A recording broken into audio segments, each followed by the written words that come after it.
SS news నిజం నిర్భయం. ఇదే మా ఆయుధంలో నేటి స్టోరీలో శ్రీముఖలింగం ఆలయం యొక్క విశిష్టత. భారతీయులకు తొలి పండుగ వినాయక చవితి. భాద్రపద శుద్ధ చవితిని వినాయక చవితి అంటారు. దేశమంతటా ఇంటింటా వాడవాడలా జరుపుకుంటారు. సామూహికంగా నవరాత్రి ఉత్సవాలను ఎంతో ఆడంబరంగా నిర్వహిస్తారు. ఆయా ప్రాంతాల ప్రజలు వైదిక సాంప్రదాయానుసారంగా స్వామిని పూజిస్తారు. గణపతి తత్వాన్ని క్షిప్రప్రసాద తత్వం అనగా కోరిన వెంటనే కోరికలు తీర్చే దయానుగుణం కలిగిన గణపతి తత్వం అంటారు. గణపతి రూపాలు అనేకం, అలాగే నామాలు కూడా. ప్రతి నామానికి తనదైన ప్రత్యేకత ఉంది. శాస్త్ర ప్రకారం 108 నామాలున్నాయి. ముద్గుల పురాణంతో సహా పలు పురాణాలు 32 నామాలను, శిల్పశాస్త్రం 16 నామాలను చెప్పాయి. వాటిలో 8 నామాలకు ప్రతీకగా గాణపత్య సంప్రదాయానికి చెందిన అష్ట వినాయక ఏర్పడ్డాయి. ఈ క్షేత్రాల్లో వినాయకుడు స్వయంభువుగా వెలిశాడని నమ్మకం. ప్రముఖ శైవక్షేత్రమైన కాశీలో అష్ట గణపతులు దర్శనమిస్తాయి. కాని అవి ఆలయ ప్రాంగణంలో కాకుండా కాశీ పుణ్యక్షేత్రాల చుట్టుపక్కల దర్శనమిస్తాయి. ప్రముఖ శైవక్షేత్రమైన శ్రీశైలంలో అష్ట గణపతులు దర్శనమిస్తాయి. కాని అవి ఆలయ ప్రాంగణంలో కాకుండా శ్రీశైలం పుణ్యక్షేత్రం చుట్టుపక్కల దర్శనమిస్తాయి. కాశీ కూడా అష్టగణపతులతో ఉన్నటువంటి క్షేత్రమే.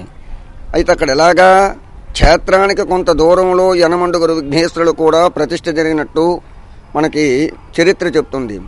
అదేవిధంగా శ్రీశైలం క్షేత్రం కూడా అష్టగణపతులు ఉన్నారు, కానీ ఒకచోట లేరు. ఆ క్షేత్ర పరిధికి కొంత దూరంలో, కొన్ని కిలోమీటర్ల దూరంలో ఆ యొక్క గణపతులను మనం దర్శిస్తాం వెళ్ళి. ప్రముఖ శైవక్షేత్రం విశిష్ట శిల్ప సంపదకు నిలయమైన శ్రీకాకుళం జిల్లాలో ఉన్న శ్రీముఖలింగం ఆలయంలోని అష్ట గణపతులు. ఈ ఆలయంలో ఉండే అష్ట గణపతులు ఏంటో, వాటి యొక్క విశిష్టత ఏంటో ఇప్పుడు తెలుసుకుందాం. శ్రీముఖలింగం అష్ట వినాయకులకు నిలయం. సాధారణంగా ఏ ఆలయంలోనైనా ఒకే వినాయక విగ్రహం దర్శనమిస్తుంది. కాని ప్రముఖ శైవక్షేత్రం విశిష్ట శిల్ప సంపదకు నిలయమైన శ్రీకాకుళం జిల్లాలో ఉన్న శ్రీముఖలింగంలో మాత్రం అష్ట గణపతులు సాక్షాత్కరిస్తాయి. అరుదైన ముఖాకృతులతో ఆకట్టుకుంటారు. వీటికి భక్తులు ప్రత్యేక పూజలు నిర్వహిస్తారు. అష్ట గణపతులలో మొదటిది శక్తి గణపతి.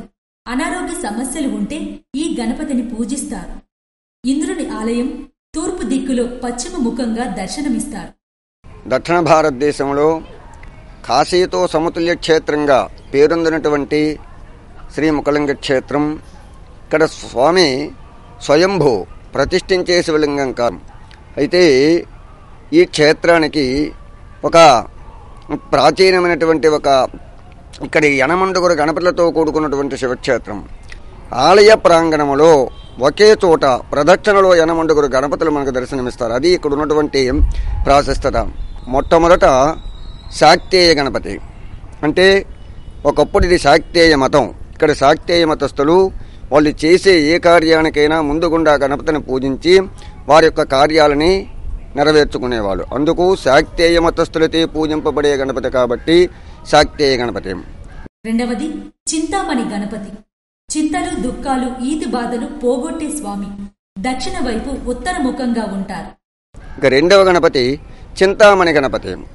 మన మనస్సులో ఉన్నటువంటి కోరికలైతేనేమి, చింతలైతేనేమి ఆ గణపతి పూజించినంత మాత్రాన మన కోరికలు నెరవేరుతుండేవి.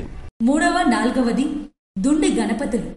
పంచాయతన క్షేత్రానికి సంబంధించి కాశీలో 2 గణపతి విగ్రహాలు ఉంటాయి.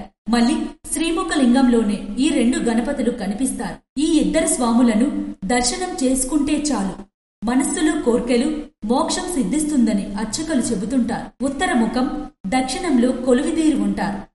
ఇక మూడవది దుండి విఘ్నేశ్వరుడు. ఒకే పీఠమపై 2 గణపతులని ఇక్కడ ప్రతిష్ఠించారు. అంటే దాన్ని ఎందుకలా ప్రతిష్ఠించారు? ఎక్కడైనా సరే ఒక దేవతామూర్తికి ఒకే పీఠం ఉంటుంది, కానీ 2 దేవతలను ఒక పీఠం పైన కూర్చుండబెట్టరు. అది శాస్త్ర విరుద్ధం కూడా. అయితే ఇక్కడ ఎందుకు పెట్టారు? ఇది పంచాయతన క్షేత్రం. ఆదిత్యం, అంబిక, విష్ణు, గణనాథం, మహేశ్వరం. ఇది శైవ పంచాయతన క్షేత్రంలో ఒక గణపతిని మన సనాతన ధర్మ ప్రకారంగా ఏ పూజ చేసినా పూజించడం మనకు ఆనవాయి. తొలి పూజ గణపతిని చేయడం మనకి సాంప్రదాయం. అదేవిధంగా ఇంకొక గణపతిని పంచాయతనంలో దర్శించుకుంటారు. అందులో 2 గణపతులు ప్రతిష్ఠించారు. ఐదవది సాక్షి గణపతి. భక్తులు ఆలయానికి వచ్చిన తరువాత ముందుగా ఈ స్వామిని దర్శించుకుంటే ఈయన తన తండ్రి అయిన పరమేశ్వరునికి చెబుతారంట. భక్తులు నా అనుమతి తీసుకున్నారు, మీరు మీ దర్శన భాగ్యం కల్పించాలని కోరుతారట. దక్షిణ ముఖంగా ఉత్తర వైపు కొలువుతీరు ఉంటారు. ఐదవ గణపతి సాక్షి విఘ్నేశ్వరుడు. అంటే సాక్షి విఘ్నేశ్వరుడు అంటే క్షేత్రానికి వచ్చి దర్శనించినట్టు సాక్ష్యం ఇచ్చే విఘ్నేశ్వరుడని చాలామంది చెప్తుంటారు. కానీ అది కాదు దాని పద్ధతి. వ్యాస భగవానుడు చెప్పిన 18 పురాణాలు కూడా అవలీలగా రచించాడు ఆయన. అందుకు ఆ పురాణములకు సాక్ష్యం ఆ గణపతి, అందుకు అతను సాక్షి గణపతి. ఆరవది కార్యసిద్ధి గణపతి. మనస్సులో ఒక కార్యం తలుచుకొని ఈ స్వామికి చెబితే చాలు ఆ కార్యం నెరవేరుతుంది. ఆలయం పైన దక్షిణ ముఖం ఉత్తర దిక్కుగా ఉంటారు. ఆరవ గణపతి కార్యసిద్ధి గణపతి. మనం తలంచినటువంటి కార్యాలని సిద్ధింపజేసే గణపతి. ఏడవది నాట్య గణపతి. కళాకారులు, విద్యార్థులు నాట్యం తదితర కళలు నేర్చుకునే ముందు ఈ స్వామిని దర్శించుకోవాలంటారు. తూర్పు ముఖం పశ్చిమంలో భక్తులకు దర్శనమిస్తారు. ఎనిమిదవది వరసిద్ధి గణపతి. వరాలు ప్రసాదించే స్వామి. భక్తులకు కోరిన వరాలు ఇస్తారు. వారాహి అమ్మవారి ముందు ఎడమవైపు దక్షిణ ముఖంతో భక్తులకు దర్శనమిస్తారు. ఇక ఏడవ గణపతి తాండవ గణపతి, నాట్య గణపతి. నాట్యంలో అంతటవాడు మరిలేడు. ప్రతినిత్యం కూడా పరమేశ్వరుని కూడా మించినటువంటి తాండవం చేయగల గణపతి కాబట్టి తాండవ గణపతి. అదేవిధంగా 8వ గణపతి సిద్ధి గణపతి. ఇవి 8 గణపతులతో కూడా కూడుకున్నటువంటి మహా పవిత్రమైనటువంటి ప్రాచీనమైనటువంటి శైవ క్షేత్రం. ఇలాగా ఎక్కడ ఏ క్షేత్రం మన యావత్ ప్రపంచ దేశాల్లో ఒకే ఆలయంలో ఒకే ప్రాంగణంలో ఇంతమంది గణపతులు కూడుకున్న క్షేత్రం ఇంకెక్కడ కూడా లేదు. శ్రీముఖలింగంలో శ్రీముఖలింగేశ్వరునితో పాటు ఈ అష్ట గణపతులను దర్శించుకునే వారికి అష్టైశ్వర్యాలు, ఆయురారోగ్యాలు పొందుతారని పురాణాలు చెబుతున్నాయి. ఇది ఇవాల్టి స్టోరీ. మరొక స్టోరీతో మళ్ళీ కలుద్దాం.